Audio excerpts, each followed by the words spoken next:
ঘটনা হচ্ছে ইসরায়েলিদের বয়কট করার নামে বাংলাদেশে যে কেএফসি, তারপরে কোকা-কোলা, এমনকি যে বাটা কোম্পানির দোকান। বাটা কোম্পানি মানে ওই যে জুতার দোকান আর কি, বাংলাদেশে খুব বিখ্যাত। তো এই দোকানে গিয়েও আক্রমণ চালানো হয়েছে এবং মজার ব্যাপার হচ্ছে ওখানে ওই যে জুতা টুতা আছে না, তৌহিদি জনতার যারা নাকি ওখানে আক্রমণ করতে গেছে তারা কিন্তু ওই জুতা টুতা নিয়ে চলে আসছে। এখন তাড়াহুড়া করতে গিয়ে সঠিক মাপের জুতা তারা আনতে পারছে কি না কে জানে, কারণ আপনি জুতা আনলেই তো খালি হবে না, সেটা তো পায়েও তো ঠিক মতো লাগতে হবে, তাই না? তো এই জন্যে দেখলাম যে টেলিভিশন চ্যানেল তারা খবর দিয়েছে বয়কট নাকি লুটপাট। কি ভয়ঙ্কর কথা! এত বড় দুঃসাহস এদের হয় কি করে? তৌহিদি জনতার বিরুদ্ধে তারা এই ধরনের অপবাদ দেয় যে তারা লুটপাট করতে গেছে। তৌহিদি জনতা তো ইসরায়েলের বিরুদ্ধে বিক্ষোভ করার জন্যে তারা বিভিন্ন জায়গায় আক্রমণ করছে এবং এই জন্যে মানে যেটা আমার কাছে মনে হচ্ছে যে বিদেশি কোনো কোম্পানি হলেই তারা মনে করছে যে ওইটা ইহুদিদের বা ইসরায়েলিদের কোম্পানি। তা যদি না হয় তাহলে এই যে আমি তো অলরেডি কেএফসি এই কোম্পানি যে আসলেই ইহুদিদের না, তারপরে ওই যে আরও একটা ভিডিও করলাম কি কোম্পানি জানি ভুলে গেছি, তবে হ্যাঁ এই যে বাটা কোম্পানি সেটাও কিন্তু ওই যে না ওই ইহুদি বা ইসরায়েলি কোনো কোম্পানি না। আমি এটা নিয়ে একটি খোঁজখবর নিলাম, তো দেখলাম যে এই কোম্পানিটার মালিক ছিল এক সময় কে থমাস বাটা। তো থমাস বাটা তার নাম, তো তার নামেই কিন্তু এই বাটা কোম্পানিটা। এবং এখানে আমি যে ইনফরমেশনটা পেলাম, Thomas Bata, the founder of the Bata shoe company, was not Jewish. তার মানে থমাস বাটা সে কিন্তু জু ছিল না, অর্থাৎ ইহুদি ছিল না। He was a Sikh entrepreneur born into a Christian family with a long history of shoemaking. তো সে একজন শেখ উদ্যোক্তা ছিল। শেখ মানে আগে যে চেকোস্লোভাকিয়া যে দেশটা ছিল তারই অংশ ছিল আর কি। তো এখন তো চেক রিপাবলিক হয়ে গেছে, এই জন্য হি ওয়াজ এ শেখ এন্টারপ্রেনার, উদ্যোক্তা আর কি। তো খ্রিশ্চান ফ্যামিলিতে তার জন্ম এবং তার পরিবারটা কিন্তু ওই বংশানুক্রমে ওই জুতা প্রস্তুত করতো, জুতা তৈরি করতো আর কি। তো his son Thomas J Bata, also known as Thomas J. Bata, continued the family business and was not of Jewish descent. হ্যাঁ, অর্থাৎ এরা আসলে জু ছিল না এবং এই কোম্পানির মালিক যে আসলে জু না, সেটাই আসলে বলতে চাইলো। কিন্তু কে হনে কার কথা, তৌহিদি জনতা তো আর এত খোঁজখবর নিবে না। তারা মনে করবে যে বাইরে বিদেশ থেকে যে কোনো কোম্পানি বাংলাদেশে যারা আছে, কেএফসি হোক, কোকা-কোলা হোক, আর এটা কি জানি এই বাটা কোম্পানি, যেহেতু বিদেশি কোম্পানি, অতএব কোনো কথা নাই, কোনো বার্তা হবে না, কোনো কিছুই হবে না আর কি।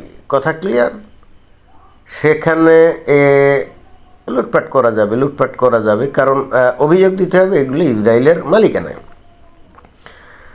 তো এখন এই এত বড় দুঃসাহস কী করে হয়? যমুনা টিভি তারা বলে বয়কট নাকি লুটপাট, এদের কি কলিজায় কোনো ভয় নাই? এখনই তো তৌহিদি জনতা তারা যদি সিদ্ধান্ত নেয় যে তাদের বিরুদ্ধে এই ধরনের একটা অন্যায় উপাধি দিল যে তারা নাকি লুটপাটকারী, তাহলে তৌহিদি জনতা তাদের অফিসে গিয়েও, অর্থাৎ এই যমুনা টেলিভিশনের অফিসে গিয়েও তো ভাঙচুর চালাতে পারে, তাই না? তাদের কলিজায় কি এতটুকুও ভয় নাই? তো যাই হোক, বাংলাদেশের এই তৌহিদি জনতা অত জানাশোনার তোয়াক্কা করে না।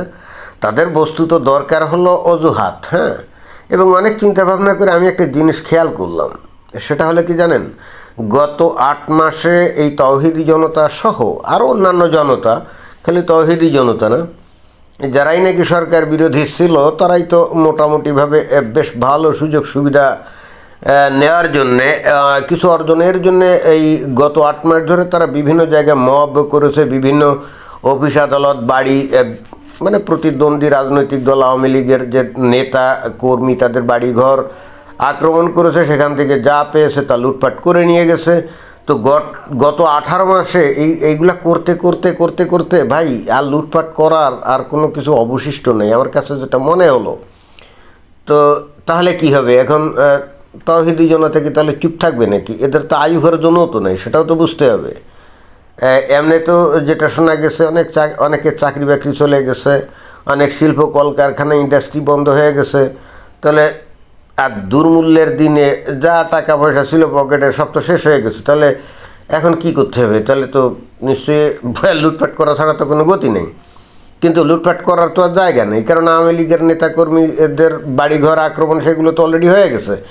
নতুন করে তো আর লুটপাটের কোনো সুযোগ নেই, কি আছে নাকি? কিন্তু তাই বলে তো তাদের পেটও তো চালাতে হবে, লুটপাট তো করতেও হবে। তাহলে কি করতে হবে? এইবার অজুহাত খাড়া করো যে ওই ইসরায়েলের যে বিষয়টা আর কি। এবং কিন্তু লুটপাট কোথায় করতে হবে?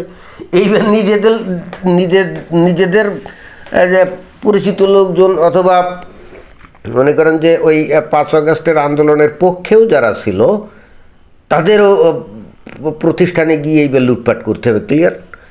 ঘটনাটা এই কারণে বললাম, আমি নিশ্চিত আপনারা যান এই যে এই বাটা কোম্পানির যে মালিক বাংলাদেশে, অথবা এই KFCর যে মালিক, অথবা ওই যে পিৎজা হাট এর যে মালিক, আপনারা দেখেন না, আপনারা দেখবেন যে এর যে মালিকগুলো আছে বা এখানে যে শ্রমিক কর্মচারী আছে এর সিংহভাগই দেখবেন যে ওই যে 5 আগস্টের আন্দোলনের পক্ষে ছিল। তো এখন পক্ষে থাকলে কি হবে? কোম্পানিগুলো তো বিদেশি, তাই না? অতএব তাওহীদি জনতার অত খবর নেওয়ার দরকার নেই, যেহেতু বিদেশি ধরেই নিয়েছে এগুলো ইহুদি। অতএব আর কোনো কথা নেই, তাদের পেটে এখন খিদে, তাদের জিনিসপত্র দরকার। অতএব তারা এখন একটা অজুহাত পেয়ে গেছে ওই কি ইহুদিদের বিরুদ্ধে। তারা কি কেন ওই হামাস গাজায় মুসলমানদেরকে অত্যাচার নির্যাতন করছেই, তাই না? অতএব তারা এখন দল বেঁধে এখন নিজেদের পরিচিত লোকজন যারা ব্যবসায়ী আছে তাদের দোকানে গিয়ে হামলা চালাচ্ছে। এবং আমি আগের ভিডিওতে বলেছি, মনে করেন যে পিৎজা হাটে গিয়ে আক্রমণ করেছে বা KFCতে গিয়ে আক্রমণ করেছে না, ওখানে তো খাবার টাবার যা পেয়েছে তা নিয়ে গেছে মনে হয়। আর বাটা দোকানে গিয়ে আক্রমণ করেছে, অনেক জুতা টুতা আছে, পায়টায় দিয়ে নিয়ে চলে আসছে, তাই না? তবে এইটা গেলো একটা জিনিস। আবার অন্য দিক দিয়েও কিন্তু এদের এই যে লুটপাট এইগুলা যে খুব অবৈধ ইসলামের দৃষ্টিকোণ থেকে তা বলা যায় না, কারণ অমুসলিমদের জায়গা সম্পত্তি তো অনেকটাই বলা যায় কি গনিমতের মাল, তাই না? অমুসলিমদের জায়গা সম্পদ অনেকটাই গনিমতের মাল হিসাবে সেগুলাকে কিন্তু দখল করা যায়। এরকম একটা হাদিস কিন্তু আছে। একবার নবীর কিছু সাহাবী রাস্তা দিয়ে যাচ্ছিল, তো যেতে যেতে দেখে যে একটা ছেলে বা একটা লোক কতগুলো বকরি চড়াচ্ছিল। হ্যাঁ, তো ওই বকরি চড়ানো যে লোকটা সে জানতো যে নবীর সাহাবীরা বিভিন্ন জায়গায় গিয়ে তারা বিভিন্ন কাজকাম করে, এবং সেই হেতু সে তাদেরকে সালাম দিল, আসসালামু আলাইকুম এরকম দিল। কিন্তু দিলেও কোনো কাজ হয় নাই। ওই সাহাবীরা কিন্তু ওই বকরি পালককে হত্যা করে তাদের ছাগলগুলো মানে বকরিগুলো কিন্তু নিয়ে নবীর কাছে চলে গেলেন এবং গিয়ে বললেন বিষয়টা। তখন নবী শুধুমাত্র বললেন, যদি কেউ আসসালামু আলাইকুম বলে তাহলে তাকে ধরে নিও না যে সে অমুসলিম। আসলে ওই বকরি পালক ছিল অমুসলিম এবং সে এই সাহাবীদের কর্মকাণ্ড সম্পর্কে অবহিত ছিল, যে কারণে সে কাফের হওয়া সত্ত্বেও অর্থাৎ অমুসলিম হওয়া সত্ত্বেও সে কিন্তু আসসালামু আলাইকুম এই কারণে দেয় যাতে করে ওই সাহাবীরা তাকে কিছু না বলে।